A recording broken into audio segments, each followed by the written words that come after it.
This is a unique museum because it tells the story of Britain through the lens of faith, and we cover 6,000 and more years right up to the present day. Bishop Auckland sits right in the centre of County Durham, so it's a really significant place. You can get up to the Dales really quickly, you're not that far away from the coastal plain, you're near to Durham City as well, you're relatively similar distance from the Tyne and the Tees. Before Bishop Auckland is a really important medieval hub, one of the principal sites for the Bishops of Durham. It's a really significant Roman site. The museum isn't just about Christianity, although Auckland Castle was a Christian establishment. What we've tried to do is to bring in the other faiths whenever we can. I think there's a great advantage in creating a faith museum today, because the one thing that we all understand is that the world is a much wider place than Bishop Auckland or Britain or Christianity. It allows us to have a museum which looks at this really complicated, personal, communal, thorny, wonderful, difficult subject of faith. The museum was planned as an essential piece of the Auckland Project, so something that would complement the castle and that came from the same spirit as Zurbarán's paintings of Jacob and his 12 sons. So something that continued that sort of faith story that began with the bishops and continues in sites like the Spanish Gallery, the Mining Art Gallery. So it was to add an extra layer to that and to give some context as well for why the castle is here at all. This is probably one of the most sensitive historic environments in the country, with this extraordinary, probably 1,000-year history that has to be fully understood.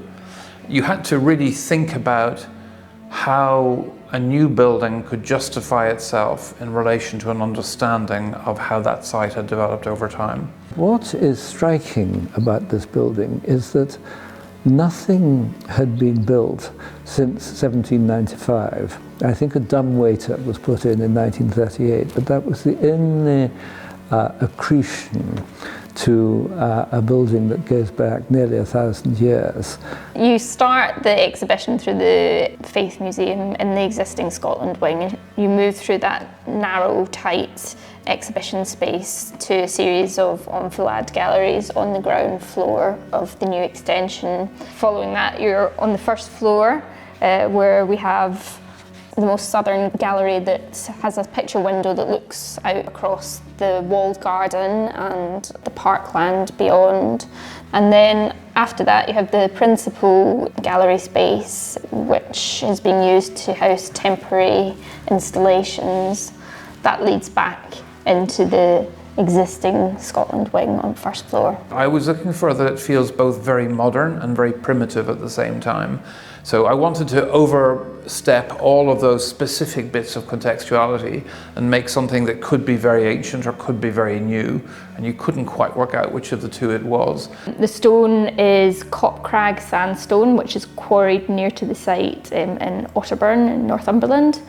It has this fantastic variation in it, and actually the stone subcontractors were very nervous about this because they assumed that we'd approve this stone on the basis of a single sample, and I think they were of the impression that we weren't aware that it was going to have so much variation in it. But actually it's something that we really enjoy, particularly because it's such a large expanse of stone, and this gives it the interest that it kind of needs. It's one of the most exciting buildings that has been created in the 21st century, and yet it still has the character of a tithe barn. That's what it was based on.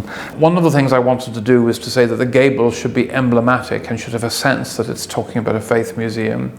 And we looked at a number of buildings around the world that are all sacred buildings, and in each one of them, and I think this is a kind of a miracle of human culture, in each one of them, from Japan to the west of Ireland, in societies that had no contact with each other, they used the crossing of the rafter poles at the gable as a representation of the divinity.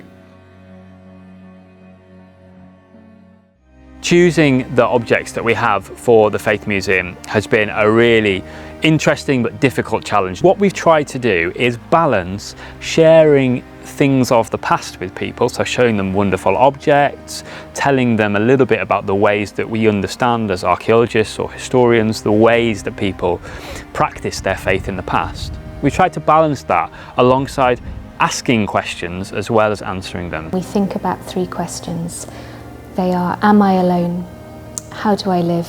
Where do I belong? And those become underlying themes that are hinted at throughout the rest of the displays, but that re-emerge fully in Gallery 4 when we've asked the artists who are displaying their work there to respond to those 4 questions. We were looking for objects that were witnesses to faith, so not so much religious artifact, but things where we could say, this tells us about the faith of the people who made them. So we were particularly looking for things that perhaps had personal stories attached. About 2/3 of what you see in the museum is through loans, and those loans might come from other museums. We've had a very generous response from museums all over Britain, including big nationals like the British Museum, the Victoria and Albert Museum, National Museums of Scotland and Wales. We have gradually acquired more things to add to the museum. Some of the objects we've actually gone out to auction sales and bought things, but then some of the things that we put in the museum actually we just find. We find them in the ground. We have an archaeology program that is enabling us to discover new things that we can show in the museum. With the archaeological objects that we've got, we could have picked lots and lots of different ones, but the ones we've chosen are some of the most fantastic, but they also work really well together to tell you a story of faith expressed here in Bishop Auckland. We've hunted far and wide for the things that you see in the museum. The other source of objects, of course, is living artists. Upstairs, you won't hear the curator's voice very loudly at all. The voice that you will hear is the voice of the artist, explaining their work, why they've made it, what does it respond to, whether it responds to their own faith or the faith of other people around them.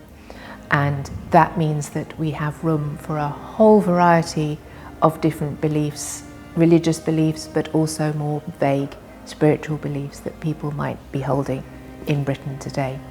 Faith and the questioning of that faith is something that that I and many other people wrestle with. You know, I'm quite thrilled to be in this context. It's kind of quite a spine-tingling collection of artifacts that they have here. That there's a testament to people's belief. I'm so delighted to have the work here in the Faith Museum at the Auckland Project, because sometimes I've had to be quite obscure and oblique about references to my faith because it hasn't always hit the mark. Some people find it uncomfortable, but here I can be very explicit and very open about the inspiration behind this work, and it feels like the perfect place for it to be. The actual putting things into the galleries, that's a two-stage process, because the first stage you have is the fit out, and that's it's like a kitchen fit out. You have carpenters putting in cabinets, we have beautiful glass cases, all made in Yorkshire, and then you have all the sort of plumbing, electrical side of things. So there are an awful lot of contractors who are here, all having to work very carefully to fit around each other. It's a very, very complex process that again has to be very professionally and expertly managed by our registrars and our collections team. It was really lovely to see the museum come to life. We'd walked through this empty space for so long, and then it started having the objects coming in, and it started coming to life and taking on a life of its own. Because until that moment, you see designs on paper, and you never quite know whether it's all going to come together, whether those colours you think are going to work when you put the objects in front of it, whether they will work or not. So that was a really lovely thing. The objects have gone in, we've locked the cases, we've fine-tuned all the electric stuff, all the digital things, and then we start to bring in the volunteers, and that's the most exciting bit. They are, as it were, the first visitors. It was so exciting to see their reaction. Then there's another group of people that we need to bring round, and those are all the people that we need to thank. So many people have had a part in this. when we were finally able to open the Faith Museum after all its many years of gestation, it was so lovely for us to hear the responses of people coming through the doors. I've just walked through a corridor with artefacts that are extraordinary. The fact that it's completely unique, probably in the world, and certainly in the UK, a museum dedicated to faith in all its different forms, and the history of faith, particularly in this place, and what it has meant to people here. This is quite the spectacular building. It's yet another opportunity for the Auckland Project to show that they can deliver really high quality architecture. Bishop Auckland is quickly gathering lots of new opportunities to come and explore its townscape and its sense of place. And the Faith Museum building is now one of the definite anchors in the architectural canon of the town, and it's going to be a real attractor to bring people here. To be able to leave something, to be able to have made a positive impact on Bishop Auckland and its community and the wider County Durham area. And now that we're having visitors coming through, we're seeing people's response. I'm beginning to realise that yes, this really is going to make a difference. We can see 10 years into the Auckland Project that it is making a difference. It's made me ask deep questions, listen to other people's stories, think really hard about faith as a concept and faith individually for me. We don't want them to go to the museum and never ever think about faith again. We hope that we have maybe put some ideas in their minds that they continue to reflect on, that perhaps they wonder about the experiences, the people, the rituals, be they religious or otherwise, that have shaped their own lives, and they continue to reflect on them, and that perhaps they feel more comfortable thinking and talking about faith. I think that's something that's very nice about this building, that it's speaking to the specifics of different kinds of faith, but at the same time pointing out to us that in an increasingly secular age, that faith has been part of all of our histories, wherever we're from. And it seems to me that that's the really interesting thing about the idea of this Faith Museum. I have one ambition in life. What's the purpose of me? The purpose of me is that I want to see people become the best thing they can possibly be. Now, who knows, other than oneself, what that thing is? So to me, if the Faith Museum can help somebody become the best person they could possibly be, bingo.